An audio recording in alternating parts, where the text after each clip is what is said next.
എല്ലാ കോമ്പിനേഷനും എനിക്ക് മെമ്മറി തന്നെയാണ്. ഒരാളെ എടുത്ത് പറയാൻ പറ്റില്ല. ഓരോ സിനിമ അങ്ങനെയാണല്ലോ. എൻ്റെ ധർമ്മമായിട്ട് ഞാൻ കാണുന്നത് എൻ്റെ കൂടെയുള്ള കൊളീഗ്സുമായിട്ട് ഏറ്റവും നന്നായിട്ട് സിനിമ ചെയ്യുക. അങ്ങനെ ഒരു നല്ല സിനിമ ഉണ്ടാക്കാൻ പറ്റും. ലാലേട്ടൻ ഇപ്പോൾ നോക്കുവാണെങ്കിൽ മലയാളത്തിലെ ഏറ്റവും സീനിയർ ആക്ടേഴ്സ് മുതൽ ഏറ്റവും ന്യൂ കമേഴ്സ് ആയിട്ടുള്ള ആളുകൾ വരെ ലാലേട്ടൻ ഒരുപാട് കോമ്പിനേഷൻസ് ചെയ്തിട്ടുണ്ട്. ഇപ്പോൾ നോക്കുവാണെങ്കിൽ ഇദ്ദേഹത്തിനോട് കോമ്പിനേഷൻ ചെയ്തു. അപ്പം അതിനകത്ത് ഏറ്റവും ഒരു പ്രത്യേകത എന്ന് പറഞ്ഞാൽ എക്സ്ട്രീംലി ബോണ്ട് ഫീൽ ചെയ്യും നിങ്ങൾ തമ്മിൽ. ഇപ്പം ലാലേട്ടൻ്റെ കൂടെ ആക്ട് ചെയ്യുന്ന ആളോടെ ലാലേട്ടൻ അത്ര ബോണ്ട് ഫീൽ ചെയ്യുന്നുണ്ട്. അതിൻ്റെ ഒരു മാജിക് എന്താണ്? ഇപ്പം റീസെന്റ് സംഗീതമായിട്ടായാലും പണ്ട് മുതൽ ചേർച്ചേട്ടൻ നിരഞ്ജേട്ടൻ അങ്ങനെ വലിയ ലെജൻസിൻ്റെ കൂടെ ഉൾപ്പെടെ കിടിലായിട്ട് ബോണ്ട് ഫീൽ ചെയ്തിട്ടുണ്ട്. ആ ഒരു മാജിക് എന്താണ് ശരിക്കും? അവരോട് ചോദിക്കേണ്ട ചോദ്യമാണ്. എന്നോട് ചോദിച്ചു കഴിഞ്ഞാൽ when I was doing films with big actors like Prem Nazir sir or Shivaji Ganeshan sir or Amitabh Bachchan or Rajkumar sir or Nagesha Rao sir, that kind of love and affection they showed it to me. That was a lesson to me, and I have to carry that legacy and I am just giving to them. And correct. അല്ലാതെ അവരെങ്ങനെയാണ് എന്നെ കണ്ടിരുന്നത്, എന്നെ എത്ര നന്നായിട്ടാണ് അവർ സ്നേഹിച്ചിരുന്നത്, എത്ര നന്നായിട്ടാണ് അവർ ഒരു സിനിമയിലേക്ക് പുതുതായിട്ട് പോകുന്ന ഒരു ന്യൂ ആക്ടർ എന്ന രീതിയിൽ അവർ നമ്മളെ ഒരു തരത്തിലും അവർ പുതിയ ആക്ടറാണ് നമ്മൾ മാറ്റി നിർത്തിയിട്ടൊന്നുമില്ല. They have given all the love and support to me.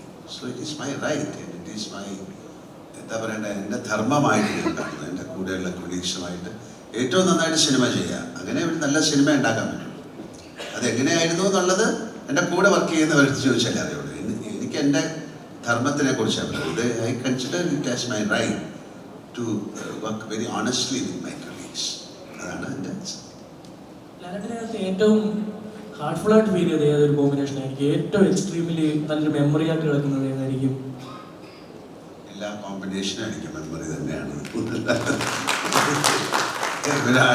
ഒരാളെ എടുത്ത് പറയാൻ പറ്റില്ല. ഓരോ സിനിമ അങ്ങനെയാണല്ലോ. നമ്മളിപ്പോൾ ഋഷഭയെ കുറിച്ചല്ലേ സംസാരിക്കുന്നത്. ഋഷഭയിൽ നല്ല വളരെ എന്താണ് ഇമോഷണൽ ആയിട്ടുള്ള ഒരുപാട് സീക്വൻസുകളുണ്ട്.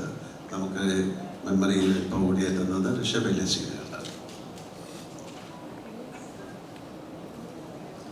ലാൽസർ പറഞ്ഞതുപോലെ ലാൽസറിന്റെ കൂടെ അഭിനയിച്ചവരോട് വേണം നമ്മൾ ഇതിനെക്കുറിച്ച് ചോദിക്കാൻ.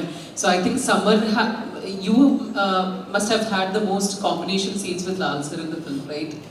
So we would like to hear your experiences. They want to know that chemistry, how really they want to know how was Mr. Mohanlal with you. So and don't tell the truth. Okay. No, it was actually one of the most memorable experiences, and I'm a very nervous kind of person, but with Lal sir, he immediately just became like a friend. I was so comfortable and we would joke around, and every time like we would have a good dialogue and sir would rehearse lines, and my Malayalam is weak but I'm trying to learn, but Lal sir would tell me how to say it, and it was fantastic. It was a very amazing experience.